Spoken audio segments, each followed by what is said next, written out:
어머니, 요양원 가시는 건 어떠세요?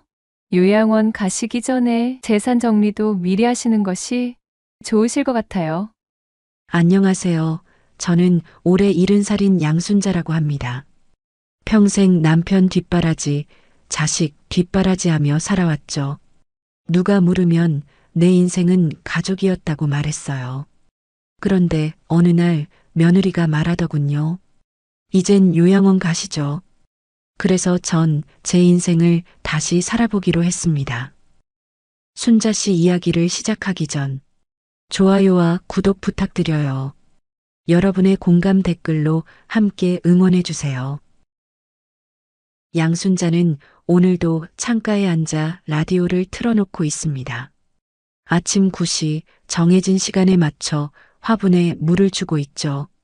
17층 아파트 창밖으로는 겨울 하늘이 맑게 펼쳐져 있습니다.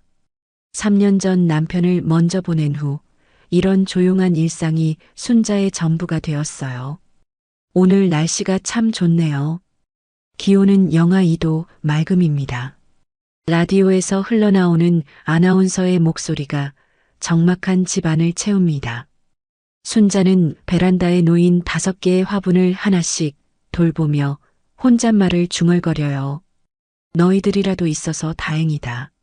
집안은 깨끗하게 정돈되어 있습니다. 남편이 생전에 좋아했던 클래식 음반들이 선반에 가지런히 꽂혀 있고 결혼 50년을 기념해 찍었던 사진이 거실벽에 걸려 있어요. 그 사진 속 남편의 미소를 바라보며 순자는 작은 한숨을 내쉽니다. 현관문이 열리는 소리가 들려요. 어머니, 안녕하세요. 며느리 지혜의 밝은 목소리입니다. 아들 기석과 함께 들어오는 지혜의 손에는 또 새로운 가방이 들려 있어요. 언뜻 봐도 비싼 명품 가방인 게 분명합니다. 어머니, 오늘 기분이 어떠세요? 지혜가 순자의 어깨를 살짝 두드리며 물어봅니다. 순자는 고개를 끄덕이며 대답해요. 응, 괜찮다. 너희는 왜 이렇게 자주 오니? 기석이 소파에 앉으며 답합니다. 엄마 혼자 계시니까 걱정돼서요. 순자는 문득 손녀가 궁금해졌어요. 그런데 민지는 요즘 어떻게 지내니? 유학 준비한다고 바쁘다더니 연락도 별로 안 와. 지혜가 갑자기 한숨을 쉬며 말합니다. 아, 그게 요즘 걱정이에요. 민지 유학비가 생각보다 너무 많이 들어서 학비에 생활비까지 합치면 정말 부담스러워요. 순자를 힐끗 보며 덧붙였어요. 요즘은 공부시키려면 부자 할머니가 꼭 필요하다고들 하더라고요. 농담처럼 던진 말이지만 순자는 지혜의 시선이 자신에게 집중되는 것을 느꼈습니다. 마치 무언가를 기대하는 것 같은 눈빛이었어요. 우리도 최선을 다해서 준비하고 있지만 지혜가 말을 흐리며 순자의 반응을 살펴봅니다. 혹시 어머니께서 조금이라도 도움을 주실 수 있으시면 기석이 급히 끼어듭니다. 여보, 그런 말 하지 마. 엄마께 부담 드리면 안 되지. 하지만 지혜는 포기하지 않았어요. 아니에요, 어머니. 그냥 혹시나 해서 말씀드린 거예요. 민지도 할머니 덕분에 좋은 기회를 잡을 수 있다면 얼마나 좋을까 싶어서요. 순자는 며느리가 자꾸 자신의 재산에 관심을 보이는 것이 묘하게 느껴졌어요. 특히 지혜가 들고 다니는 가방들이 자꾸 바뀌는 것도 신경 쓰입니다. 이번 달에만 벌써 3번째 새 가방을 본 것 같아요. 유학비가 부족하다면서 어떻게 그런 비싼 가방들을 계속 살 수 있을까 하는 의문이 들었습니다. 엄마, 저희가 이사 온 것도 엄마 때문이잖아요. 가까이 있으면서 자주 안부 확인하려고. 기석이 말하지만 순자는 그 이사 비용을 자신이 보탰다는 사실을 떠올립니다. 3개월 전 기석이 어려움을 호소했을 때 선뜻 도와줬던 그 돈 말이에요. 그래, 고맙다. 순자는 담담하게 대답했지만 마음 한편으로는 미묘한 불편함이 자리 잡고 있었어요. 지혜가 다시 한번 넌지시 말을 꺼냅니다. 어머니, 혹시 요즘 건강은 어떠세요? 나이가 드시면 갑자기 몸이 안 좋아질 수도 있으니까 미리미리 준비를 해두시는 게 좋을 것 같아요. 순자는 지혜의 말 속에 담긴 의미를 어렴풋이 느꼈습니다. 건강, 재산, 유학비. 이 모든 것들이 하나의 그림처럼 연결되고 있었어요. 저녁 무렵 아들 가족이 돌아간 후 순자는 혼자 남겨진 거실에 앉아 있습니다. 라디오에서는 저녁 뉴스가 흘러나오고 있어요. 창밖으로 보이는 도시의 불빛들이 하나둘 켜지기 시작합니다. 순자는 베란다의 화분들을 다시 한번 바라봤어요. 남편이 생전에 키우던 난초가 아직도 꽃을 피우고 있습니다. 여보, 당신이라면 이 상황을 어떻게 생각했을까? 순자는 작은 목소리로 혼잣말을 합니다. 평온해 보이는 일상 속에서도 순자의 마음에는 작은 파장들이 일고 있었어요. 며느리의 암시적인 부탁, 아들의 애매한 침묵, 그리고 점점 커져가는 외로움. 이 모든 것들이 순자의 마음 깊은 곳에서 조용히 쌓여가고 있었습니다. 일주일이 지난 오후 순자는 베란다에서 화분들을 정리하고 있었습니다. 겨울 햇살이 따스하게 들어와서 난초 잎사귀를 비추고 있어요. 순자는 무거운 화분을 옮기려다가 순간 균형을 잃었습니다. 아이고, 화분을 놓치지 않으려고 붙잡으려던 순자의 손목이 어긋나면서 커다란 화분에 부딪히고 말았습니다. 순간 날카로운 통증이 밀려왔어요. 화분은 다행히 땅에 떨어지지 않았지만 손목이 부어오르기 시작했습니다. 순자는 찬물에 손을 담그고 얼음 찜질을 했지만 통증은 가라앉지 않았어요. 팔 전체를 움직이는 게 점점 힘들어지고 고통스러워졌습니다. 다음 날 아침 순자는 택시를 타고 병원에 갔습니다. 정형외과 의사는 엑스레이를 찍어본 후 고개를 저었어요. 손목에 실금이 갔네요. 깁스를 하셔야겠습니다. 최소 3주는 손을 쓰시면 안 됩니다. 하얀 깁스가 손목을 감쌌습니다. 의사는 당부의 말을 덧붙였어요. 나이가 있으시니까 더 조심하셔야 해요. 무거운 것 들지 마시고 집안일도 가급적 피하세요. 순자는 깁스를 한 채로 집에 돌아왔습니다. 평소에는 쉽게 했던 일들이 모두 어려워졌어요. 물 한 잔 따르는 것조차 불편했습니다. 그래도 순자는 누구에게도 연락하지 않았어요. 혼자서도 충분히 할 수 있다고 생각했거든요. 며칠 후 오후 순자가 깁스한 손으로 조심스럽게 라면을 끓이고 있을 때였습니다. 현관문이 열리는 소리가 들렸어요. 지혜가 들어오다가 순자의 깁스한 손목을 보았지만 아무 말도 하지 않고 그냥 지나쳤습니다. 어머니, 안녕하세요. 지혜는 평소와 다름없이 인사했어요. 순자는 깁스한 손을 자연스럽게 앞치마 뒤로 숨겼습니다. 응, 왔구나. 지혜는 거실을 둘러보더니 말했어요. 어머니, 집이 좀 어수선해 보이네요. 혹시 청소하기 힘드세요? 순자는 대답하지 않았습니다. 며느리가 자신의 깁스를 분명히 봤는데도 모른 척하는 것이 서운했어요. 하지만 먼저 말하고 싶지는 않았습니다. 주말 저녁이 되었습니다. 기석과 지혜가 저녁을 먹고 순자의 집에 들렀어요. 거실에 앉은 지혜가 와인을 한 잔 따라 마시며 여유롭게 말을 꺼냈습니다. 어머니, 요즘 혼자 지내시기 너무 힘드시죠?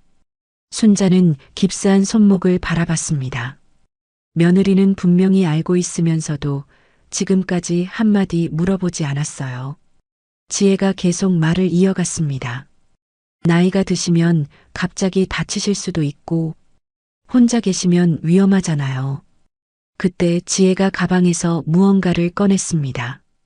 깔끔하게 정리된 팸플릿이었어요. 어머니, 요양원 한번 생각해 보세요. 지혜는 팸플릿을 순자 앞에 슬며시 밀어놓았습니다. 표지에는 행복한 노후를 위한 프리미엄 요양원이라는 문구가 적혀 있었어요. 요즘 요양원들은 정말 좋아졌어요. 간병도 해주고 식사도 챙겨주고 어머니 같은 분들이 많이 계시거든요. 순자는 팸플릿을 바라보며 숟가락을 내려놓았습니다. 지혜의 목소리는 계속 들려왔어요. 등록 절차도 어렵지 않아요. 여기 보세요. 상담 신청서도 이미 준비되어 있어요. 아들 기석은 말없이 고개만 숙이고 있었습니다. 순자는 기석을 바라봤지만 아들은 여전히 침묵을 지키고 있었어요. 순자는 아무 말 없이 창밖을 바라봤습니다. 17층에서 내려다 보이는 도시의 불빛들이 반짝이고 있었어요. 3년 전 남편과 함께 바라보던 그 풍경이었습니다. 어머니, 어떻게 생각하세요? 지혜가 다시 물었습니다. 어머니, 요양원 가시기 전에 재산도 정리해 두시는 것도 좋으실 것 같아요. 제가 도와드릴게요. 순자는 여전히 창밖을 바라보며 조용히 말했어요. 생각해보마. 그날 밤 아들 가족이 돌아간 후 순자는 거실에 혼자 앉아 있었습니다. 깁스한 손목이 욱신거렸지만 마음의 아픔이 더 컸어요. 테이블 위에는 지혜가 놓고 간 요양원 팸플릿이 그대로 있었습니다. 순자는 팸플릿을 집어들고 천천히 펼쳐봤어요. 깔끔한 시설 사진들과 함께 안전하고 편안한 노후라는 문구들이 적혀 있었습니다. 하지만 순자의 눈에는 그 글자들이 다르게 보였어요. 그래, 그럴 줄 알았지. 순자는 혼잣말처럼 중얼거렸습니다. 깁스한 손으로 팸플릿을 다시 접으며 계속 말했어요. 손목 다친 것도 봤으면서 한마디 걱정도 안 해주고 창밖으로 보이는 야경을 바라보며 순자는 작은 결심을 했습니다. 남편의 사진을 바라보며 나직하게 말했어요. 여보, 생각했던 것보다 빨리 이 집을 떠나야 할 것 같아. 순자의 목소리에는 슬픔보다는 담담한 결의가 담겨 있었습니다. 깁스한 손목을 어루만지며 순자는 마음속으로 계획을 세우기 시작했어요.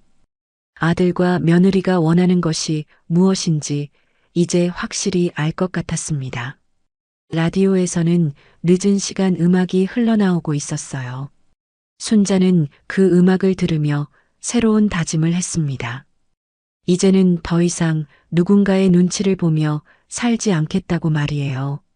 그날 밤 이후 순자는 잠을 이루지 못했습니다. 새벽 5시 평소보다 이른 시간에 일어나 조용히 서재로 향했어요. 남편이 생전에 정리해둔 서류들이 가지런히 보관되어 있는 곳이었습니다. 순자는 깁스한 손으로 조심스럽게 금고를 열었습니다. 남편이 순자 명의로 남겨준 소형 건물 지분 증서와 예금 통장들이 들어 있었어요. 3년 전 남편이 세상을 떠난 후 순자는 혼자서 모든 것을 정리해야 했습니다. 당신이 미리 준비해둔 게 있어서 다행이야.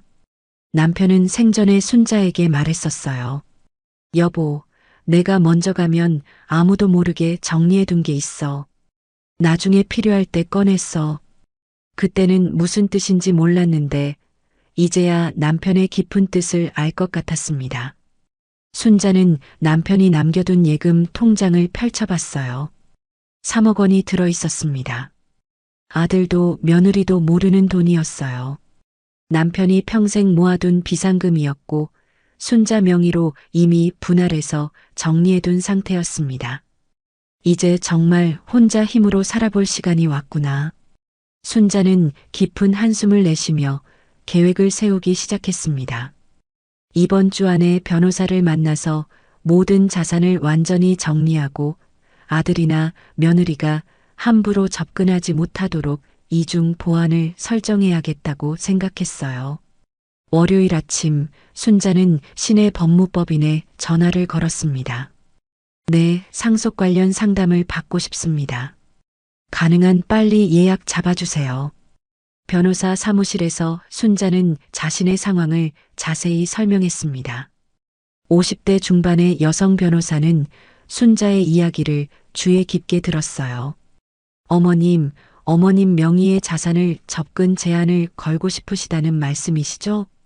맞습니다. 그리고 혹시 모를 상황에 대비해서 제3자가 함부로 건드릴 수 없도록 해주세요. 변호사는 고개를 끄덕였습니다. 충분히 가능합니다. 다만 절차에 시간이 좀 걸릴 수 있어요. 2주 정도 보시면 될 것 같습니다. 순자는 안도의 한숨을 내쉬었어요. 그럼 부탁드립니다. 집으로 돌아온 순자는 이번에는 부동산에 전화를 걸었습니다. 깊이 생각한 끝에 내린 결정이었어요. 집을 팔고 싶습니다. 조용히 처리해 주세요. 부동산 중개업소 직원은 놀란 듯 물었습니다. 17층 아파트 말씀이시죠? 이 단지는 인기가 좋아서 금방 팔릴 텐데. 혹시 급하게 현금이 필요하신가요? 아니에요. 그냥 이사를 가려고 해서요. 아, 그러시군요. 그럼 적정 시세로 내놓겠습니다. 순자는 전화를 끊고 거실을 둘러봤습니다. 남편과 살아왔던 이 집의 모든 것들이 새롭게 보였어요. 남편과 함께 고른 소파, 아이들이 어릴 때 그려놓은 그림들, 결혼 기념일마다 받았던 꽃병들. 이제 정말 새로운 시작이구나. 딸에게는 간단한 문자만 보냈습니다. 친구들과 여행 좀 다녀올게. 걱정 마. 자세한 설명은 하지 않았어요. 딸도 미국에서 바쁘게 살고 있을 테니 굳이 걱정시키고 싶지 않았습니다. 그 다음 날 순자는 인터넷으로 서울 강남 지역의 고급 호텔들을 찾아봤습니다. 깁스한 손으로 마우스를 조작하기는 힘들었지만 천천히 정보를 수집했어요. 장기 투숙 패키지라. 이런 것도 있구나. 한 호텔의 홈페이지에서 3개월 이상 장기 투숙객을 위한 특별 프로그램을 발견했습니다. 호텔 스위트룸에서 생활하면서 다양한 문화 프로그램도 참여할 수 있다고 되어 있었어요. 순자는 주저하지 않고 전화를 걸었습니다. 장기 투숙 패키지 예약하고 싶습니다. 언제부터 가능한가요? 다음 주부터 가능합니다. 최소 3개월 이상 계약하셔야 하는데 괜찮으신가요? 네, 좋습니다. 스위트룸으로 예약해 주세요. 전화를 끊은 순자는 미소를 지었습니다. 3년 만에 처음으로 짓는 진짜 미소였어요. 요양원 말고 호텔에서 잘 살아볼게. 순자는 혼잣말을 하며 짐을 정리하기 시작했습니다. 가져갈 것과 버릴 것을 구분하면서 새로운 삶에 대한 기대감이 조금씩 생겨났어요. 남편의 사진을 조심스럽게 포장하며 순자는 말했습니다. 여보, 나도 이제 내 인생을 살아볼게. 당신도 이해해주겠지? 창밖으로는 아직도 겨울 해가 밝게 빛나고 있었습니다. 순자는 그 햇살을 받으며 깊은 숨을 들이마셨어요. 오랜만에 느끼는 자유로움이었습니다. 며칠 후 변호사로부터 연락이 왔습니다. 어머님, 자산 이전 절차가 모두 완료되었습니다. 이제 모든 재산이 본인 명의로 정리되었고 보안 설정도 완료되었어요. 순자는 안도의 한숨을 내쉬었습니다. 고맙습니다. 부동산에서도 좋은 소식이 전해졌어요. 집이 생각보다 빨리 팔렸습니다. 시세보다 조금 높은 가격에 계약 성사되었어요. 모든 준비가 끝났습니다. 순자는 마지막으로 집안을 둘러봤어요. 이제 정말 이 집을 떠날 시간이 되었습니다. 이제 진짜 새로운 시작이야. 순자의 목소리에는 두려움보다는 설렘이 담겨 있었습니다. 70세에 시작하는 새로운 인생, 그것이 어떤 모습일지 궁금했어요. 일주일 후 순자는 호텔 로비에 서 있었습니다. 강남의 고급 호텔 로비는 화려한 샹들리에와 대리석 바닥으로 장식되어 있었어요. 깁스한 손목에도 불구하고 순자는 당당하게 체크인 카운터로 향했습니다. 장기 투숙 예약하신 양순자님이시죠? 스위트룸으로 안내해드리겠습니다. 직원의 안내를 받으며 엘리베이터를 타고 올라가는 순자의 마음은 한편으로는 설레고 한편으로는 떨렸어요. 32층 스위트룸 문이 열리자 넓은 거실과 침실, 그리고 도시 전망이 한눈에 들어오는 커다란 창문이 순자를 맞이했습니다. 와, 이런 곳에서 살게 되는구나. 순자는 창가에 서서 아래를 내려다봤어요. 17층 아파트에서 내려다보던 풍경과는 완전히 달랐습니다. 더 높고, 더 넓고, 더 자유로운 느낌이었어요. 다음 날 아침, 순자는 호텔 1층 레스토랑에서 조식 뷔페를 즐기고 있었습니다. 깁스 때문에 접시를 들기가 조금 불편했지만 오랜만에 누군가가 차려준 음식을 먹는 기분이 새로웠어요. 실례합니다. 혹시 도움이 필요하신가요? 뒤에서 다정한 목소리가 들렸습니다. 순자가 돌아보니 70대 초반으로 보이는 단정한 신사가 서 있었어요. 아, 괜찮습니다. 손목을 다쳐서 조금 불편할 뿐이에요. 저도 이 호텔 장기 투숙객입니다. 이 회장이라고 합니다. 처음 뵙겠습니다. 이 회장은 공손하게 인사를 건넸어요. 순자도 자연스럽게 자기소개를 했습니다. 양순자입니다. 반갑습니다. 혹시 함께 식사하셔도 될까요? 혼자 드시기 불편하실 것 같아서요. 순자는 이 회장의 제안을 받아들였습니다. 오랜만에 나누는 대화가 즐거웠어요. 이 회장님은 왜 호텔에 장기 투숙하고 계세요? 저는 노년층을 위한 컨시어지 서비스를 기획하고 있습니다. 호텔에서 생활하면서 직접 경험해 보고 있어요. 이 회장의 설명을 들으며 순자는 흥미를 느꼈습니다. 컨시어지 서비스요? 네, 나이가 들면서 혼자 해결하기 어려운 일들이 많아지잖아요. 병원 예약부터 문화생활까지 모든 것을 도와드리는 서비스입니다. 특히 저희 같은 시니어층을 위한 특별한 프로그램들을 준비하고 있어요. 순자는 이 회장의 이야기에 점점 빠져들었습니다. 어떤 프로그램들인가요? 노후생활 설계 강의도 있고 유명한 작가들을 초청한 북토크도 있어요. 그리고 시니어분들이 직접 참여할 수 있는 기획팀도 운영하고 있습니다. 이 회장은 순자를 바라보며 제안했어요. 혹시 관심이 있으시다면 참여해 보시는 건 어떨까요? 순자님 같은 분이 계시면 정말 도움이 될 것 같은데요. 순자는 망설였습니다. 평생 누군가를 돌보는 일만 해왔는데 이제 와서 새로운 일을 시작할 수 있을까 하는 생각이 들었어요. 저 같은 사람이 도움이 될까요? 물론입니다. 인생 경험이 풍부하신 분들의 지혜가 가장 필요한 일이거든요. 그날 오후 이 회장은 순자를 호텔 지하 라운지로 안내했습니다. 조용하고 아늑한 공간에서 몇 명의 시니어들이 모여 이야기를 나누고 있었어요. 여러분, 새로운 분을 소개해 드릴게요. 양순자님입니다. 순자가 인사를 하려는 순간 한 여성이 깜짝 놀라며 일어났습니다. 어머, 순자야. 순자도 눈을 크게 뜨며 그 여성을 바라봤어요. 명자야? 정말 명자구나. 김명자는 순자의 중학교 동창이었습니다. 10년 전에 연락이 끊겼다가 우연히 재회한 거예요. 두 사람은 서로를 꼭 안으며 감격했습니다. 순자야, 여기서 뭐 하고 있어? 너도 호텔에 살고 있어? 응, 최근에 이사 온 거야. 명자, 너는? 나는 6개월 전부터 여기 살고 있어.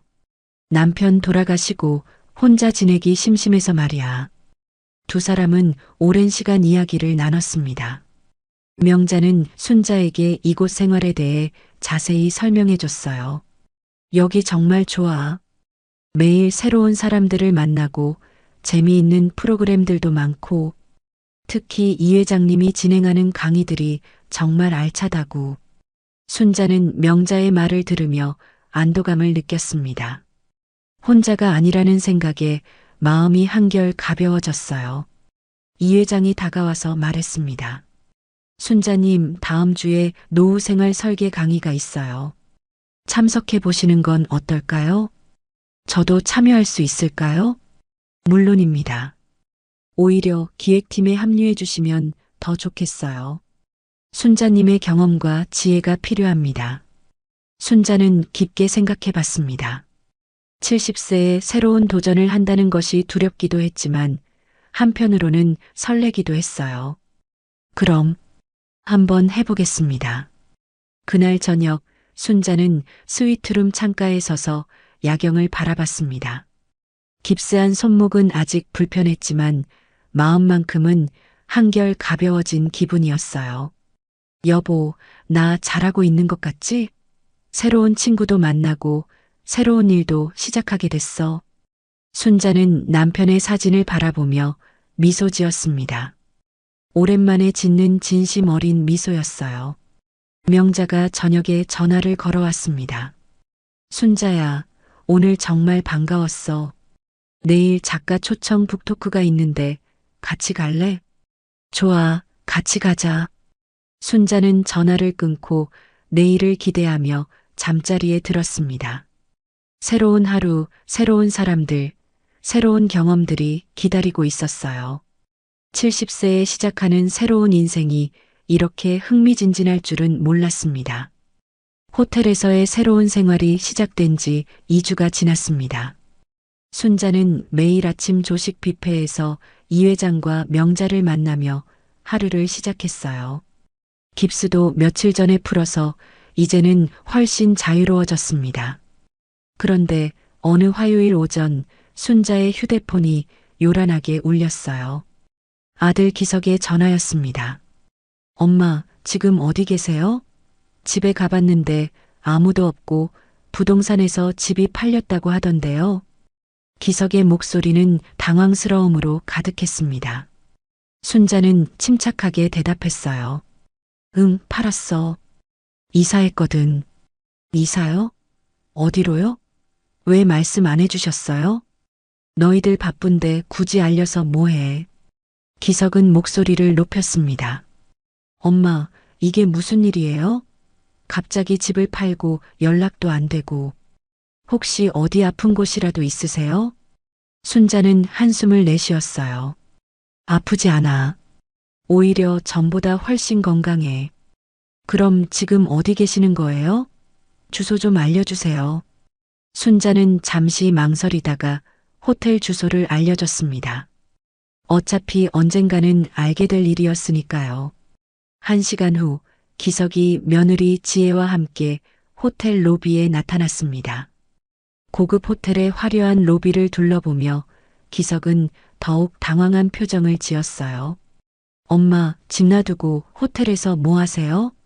순자는 로비 소파에 앉아 차분하게 대답했습니다. 여기서 살고 있어. 지혜가 급히 끼어들었어요. 어머니, 호텔에서 사신다고요? 그럼 돈이 얼마나 들어요? 이런 고급 호텔에서 내 돈 내가 쓰는데 상관 있어? 순자의 단호한 말에 지혜는 당황했습니다. 기석이 다시 말을 이었어요. 엄마, 대체 무슨 생각이세요? 집도 팔고 호텔에서 지내시고 거기서 지내면 안 불편해요? 순자는 기석을 똑바로 바라보며 대답했습니다. 요양원보단 훨씬 낫더라. 불편한 건 너희들이 한 말이었지. 기석의 얼굴이 빨갛게 달아올랐어요. 엄마, 그때 그 말씀은 무슨 말인지 다 알아. 너희가 원하는 게 뭔지도 다 알고. 지혜가 급히 변명했습니다. 어머니, 저희가 그런 뜻으로 말씀드린 게 아니에요. 어머니 걱정돼서. 걱정? 순자는 씁쓸하게 웃었어요. 손목 깁스한 거 보고도 아는 척도 안 하면서 무슨 걱정?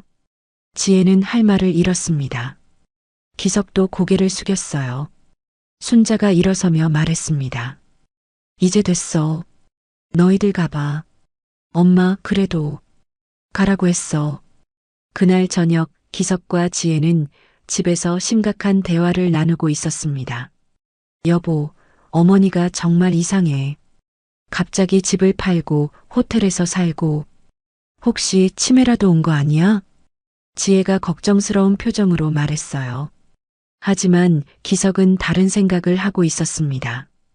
치매는 아닌 것 같아. 너무 정정하시던데. 그런데 호텔비가 얼마나 나올까? 그러게요. 그런 고급 호텔이면 한 달에 몇백만 원은 나올 텐데. 어머니 돈이 얼마나 있으신 거예요? 지혜는 갑자기 불안해졌습니다. 민지 유학비와 생활비를 순자에게 기대하고 있었는데 이렇게 돈을 쓰시면 나중에 도움받기 어려울 것 같았어요. 여보, 미국에 계신 고모한테 전화해 봐야겠어. 지혜는 급히 순자의 딸에게 국제전화를 걸었습니다. 고모 죄송한데요. 어머니 일로 연락드려요. 어머니가 갑자기 집을 팔고 호텔에서 살고 계세요. 혹시 아시는 거 있어요? 딸은 놀란 목소리로 답했어요. 뭐라고요? 엄마가 집을 파셨다고요? 네, 그리고 지금 강남 고급 호텔에서 장기 투숙하고 계세요. 저희는 정말 걱정돼서. 알겠어요. 제가 엄마한테 전화해 볼게요. 그러나 딸이 순자에게 전화를 걸었을 때 순자는 담담하게 대답했습니다. 괜찮다. 나 잘 지내고 있어. 걱정 마. 엄마, 그래도 갑자기 그러시면 안 되죠. 기석이가 얼마나 걱정하는데요. 걱정할 거 없어. 나 혼자 잘 살 수 있어. 딸도 더 이상 할 말이 없었습니다. 순자의 목소리에서 확고한 의지를 느꼈기 때문이에요. 며칠 후 기석은 다시 호텔을 찾아왔습니다. 이번에는 혼자였어요. 엄마, 저 좀 봐주세요. 로비에서 만난 기석의 얼굴은 지쳐 보였습니다. 순자는 기석과 함께 호텔 카페에 앉았어요. 엄마, 제가 잘못했습니다. 그때 지혜가 요양원 이야기 꺼낸 것도 엄마 기분 상하게 해서 정말 죄송해요. 기석의 사과에도 순자는 담담했습니다. 이제 와서 사과해도 늦었어. 엄마, 그래도 가족인데. 가족? 순자는 기석을 바라봤어요. 가족이라는 이름으로 상처 줄 권리는 없어. 기석은 할 말을 잃었습니다. 순자가 계속 말했어요. 너희는 내가 짐이 됐다고 생각했잖아. 요양원에 보내는 게 편하다고 생각했고. 엄마, 이제 됐어. 나도 내 인생 살아볼게. 순자는 자리에서 일어났습니다. 기석은 뒤에서 불렀지만 순자는 돌아보지 않았어요. 그날 밤 순자는 스위트룸에서 명자와 전화 통화를 했습니다. 순자야, 괜찮아? 응, 괜찮아. 오히려 속이 시원해. 정말 잘했어. 이제 우리끼리 재미있게 살자. 순자는 창밖을 바라보며 미소 지었습니다. 멀리서 반짝이는 도시의 불빛들이 새로운 희망처럼 보였어요. 가족이라는 이름으로 받았던 상처들을 이제는 뒤로하고 진짜 자신의 인생을 살아갈 준비가 되었습니다. 한 달 후 순자는 호텔 컨퍼런스룸에서 마이크를 잡고 서 있었습니다. 이 회장의 제안으로 시작하게 된 인생 2막 강연회의 첫 번째 연사로 나선 것이었어요. 객석에는 50명 정도의 시니어들이 앉아 있었습니다. 안녕하세요. 저는 양순자입니다. 순자의 목소리는 떨리지 않았어요. 오히려 당당하고 자신감이 넘쳤습니다. 제가 오늘 여러분께 들려드릴 이야기는 70세에 시작한 새로운 인생에 관한 것입니다. 순자는 자신의 경험을 차근차근 들려주기 시작했어요. 남편을 먼저 보낸 후의 외로움, 아들 가족과의 갈등, 그리고 호텔에서 시작한 새로운 삶까지.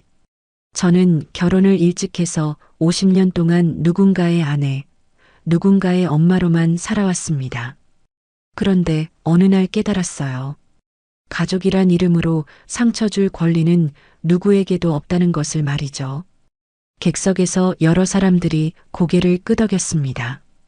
특히 앞자리에 앉은 60대 여성 몇 분이 눈물을 훔치고 있었어요.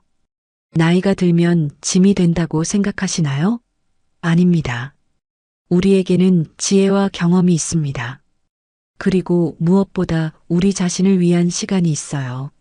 순자는 자신의 호텔 생활을 소개했습니다. 새로운 친구들과의 만남, 다양한 문화활동 참여, 그리고 이렇게 강연까지 하게 된 이야기까지. 저는 더 이상 누군가의 엄마로 살지 않기로 했습니다. 이제는 나 자신으로 살고 있어요. 강연이 끝나자 객석에서 큰 박수가 터져 나왔습니다. 여러 사람들이 순자에게 다가와 감사 인사를 전했어요. 정말 용기가 나네요. 저도 비슷한 상황이거든요. 어떻게 그런 결단을 내리셨어요? 정말 대단하세요. 순자는 그들의 이야기를 하나하나 들어주었습니다. 자신과 비슷한 고민을 가진 사람들이 이렇게 많다는 것을 새삼 깨달았어요. 강연 후 이 회장이 다가왔습니다. 순자님, 정말 훌륭했어요. 다음 달에도 강연 부탁드려도 될까요? 네, 기꺼이 하겠습니다. 그때 호텔 직원이 순자를 찾아왔어요. 양순자님, 로비에 손님이 와 계세요. 순자가 로비로 내려가자 뜻밖의 사람이 기다리고 있었습니다. 손녀 민지였어요. 할머니. 민지는 순자를 보자마자 달려와 안겼습니다. 순자도 깜짝 놀라며 손녀를 꼭 껴안았어요. 민지야, 너 여기 어떻게 왔니? 할머니 강연 소식을 들었어요. 호텔 홈페이지에 올라와 있더라고요. 민지는 순자의 손을 잡으며 말했습니다. 할머니, 저 유학 안 가기로 했어요. 뭐라고? 엄마 아빠가 할머니한테 유학비 부담 주려고 하는 거 알고 있었어요. 그리고 유학은 제 뜻도 아니었어요. 그래서 안 가기로 결정했어요. 순자는 민지의 말에 가슴이 뭉클해졌습니다. 민지야. 할머니, 여긴 제게도 배우는 곳이네요. 할머니가 이렇게 새로운 일을 시작하시는 모습을 보니까 저도 다른 방법으로 공부하고 싶어졌어요. 민지는 순자에게 제안했어요. 할머니, 제가 자원봉사로 할머니 행사를 도와드릴까요? 젊은 세대의 시각으로 기획에 참여하고 싶어요. 순자는 기쁜 마음으로 민지의 제안을 받아들였습니다. 그럼 이 회장님께 소개해드릴게. 그 주말 기석의 집에는 심각한 분위기가 흘렀습니다. 지혜가 기석에게 이혼 서류를 내밀었어요. 여보, 이제 그만 끝내자. 갑자기 이게 뭐야? 어머니도 우리를 원하지 않으시고 민지도 유학 포기한다고 하고 더 이상 같이 사는 의미가 없어. 지혜는 차갑게 말했습니다. 애초에 어머니 재산 때문에 참고 살았던 건데 이제 그것도 기대할 수 없잖아. 기석은 지혜의 진심을 듣고 충격을 받았어요. 당신이 그런 생각으로 우리 엄마를. 이제 와서 무슨 소리야. 당신도 똑같았잖아. 며칠 후 기석은 다시 호텔을 찾았습니다. 이번에는 완전히 지친 모습이었어요. 엄마, 지혜가 이혼하자고 해요. 순자는 담담하게 들었습니다. 그래. 엄마, 제가 어떻게 해야 할까요? 기석의 절박한 물음에 순자는 잠시 망설이다가 대답했어요. 부모 노릇은 여기까지다. 이제 내 인생은 내가 살아. 엄마. 기석아, 나도 이제 내 인생을 살고 있어. 너도 그래야지. 순자는 더 이상 아들의 문제에 얽매이지 않기로 했습니다. 평생 동안 가족을 위해 살았지만 이제는 자신을 위한 시간이었어요. 그날 저녁 순자는 민지와 함께 호텔 라운지에서 차를 마시고 있었습니다. 할머니, 정말 멋있어요. 이렇게 새로운 일을 시작하시는 모습이요. 민지야, 할머니도 처음엔 무서웠어. 하지만 해보니까 생각보다 재미있더라.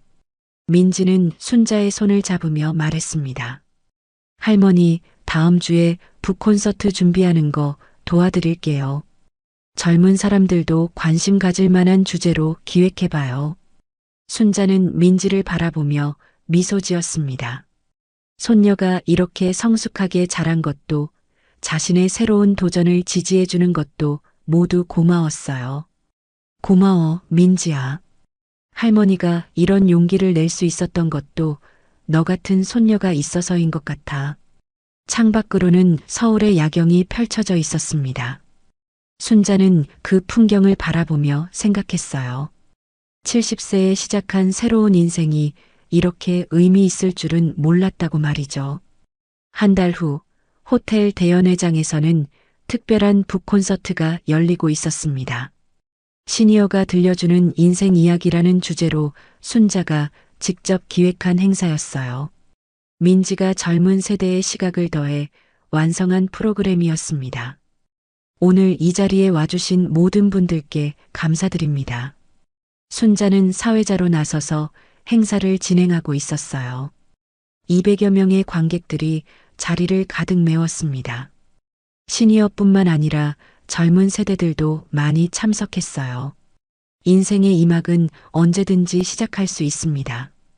나이는 숫자에 불과하다는 말이 이제야 실감납니다.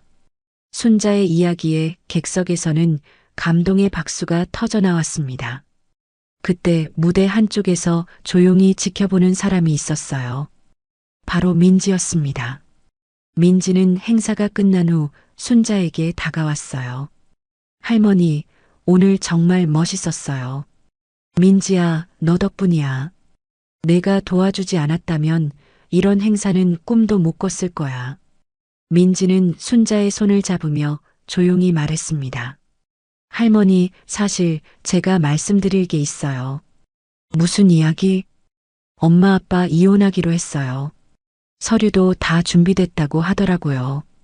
두 분 다 저 어렸을 때부터 많이 다투시더니 결국 이렇게 되었네요. 순자는 예상했던 일이지만 여전히 마음이 무거웠어요. 그래, 어쩔 수 없지. 민지가 계속 말했습니다. 할머니, 나 정말 유학 안 가는 게 맞는 것 같아요. 여기서 할머니와 함께 이런 의미 있는 일을 하고 싶어요. 민지야, 할머니가 새로운 인생을 시작하신 것처럼 저도 제 방식으로 공부하고 싶어요. 대학도 한국에서 가면 되잖아요. 순자는 민지의 말에 감동했습니다. 손녀가 이렇게 성숙하게 자신의 길을 찾아가는 모습이 대견했어요. 그럼 우리 같이 해보자. 할머니도 든든한 조력자가 생겨서 기뻐. 그날 저녁 기석이 혼자 호텔을 찾아왔습니다. 이번에는 전보다 훨씬 초라한 모습이었어요. 엄마, 정말 끝났어요. 지혜가 이혼 서류에 도장까지 찍었어요. 기석의 목소리에는 절망감이 묻어 있었습니다.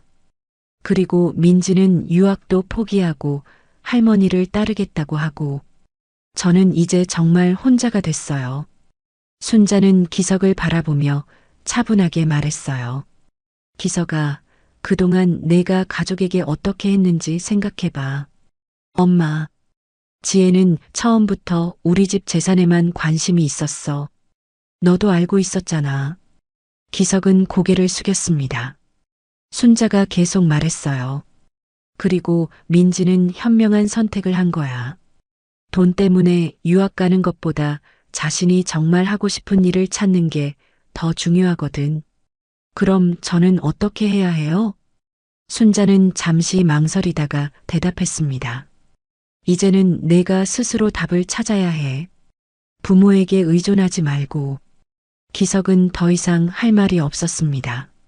순자의 단호한 태도에서 돌아설 수 없다는 것을 느꼈어요. 며칠 후 기석의 집에서는 마지막 정리가 이루어지고 있었습니다. 지혜는 자신의 짐을 챙기며 차갑게 말했어요. 당신 그동안 수고했어요. 이제 각자 살아가요. 여보, 정말 이렇게 끝내야 해? 이미 끝난 거예요. 애초에 시작도 제대로 안 됐었잖아요. 지혜는 문을 나서며 마지막으로 덧붙였습니다. 참, 민지는 제가 키울게요. 어차피 당신은 자기 일도 제대로 못하니까. 기석은 혼자 남겨진 집에서 순자의 말을 떠올렸습니다. 이제 내 인생은 내가 살아라. 50년 동안 살아오면서 처음으로 정말 혼자가 된 기분이었어요. 한편 호텔에서는 순자의 일상이 더욱 바빠지고 있었습니다. 북콘서트가 성공하면서 다른 호텔들과 시니어 센터에서도 강연 요청이 들어왔어요. 순자님, 다음 달에 부산에서도 강연 요청이 왔어요. 이 회장이 기쁜 소식을 전했습니다. 정말요? 부산까지 가게 되는군요. 순자님의 이야기가 정말 많은 분들에게 힘이 되고 있어요. 순자는 뿌듯한 마음이 들었습니다. 70세에 시작한 새로운 도전이 이렇게 많은 사람들에게 도움이 될 줄은 몰랐어요. 민지가 다가와서 말했습니다. 할머니, 제가 할머니 강연 영상을 유튜브에 올려봐도 될까요? 더 많은 사람들이 볼 수 있게요. 유튜브? 나 같은 나이 든 사람들이 영상을 많이 볼 수 있을까? 민지는 웃으며 설명했어요. 인터넷만 되면 누구든 볼 수 있으니깐 할머니 이야기를 더 많은 사람들과 나눌 수 있어요. 순자는 새로운 세상에 대해 배워가는 것이 즐거웠습니다. 손녀와 함께하는 일들이 모두 신선했어요.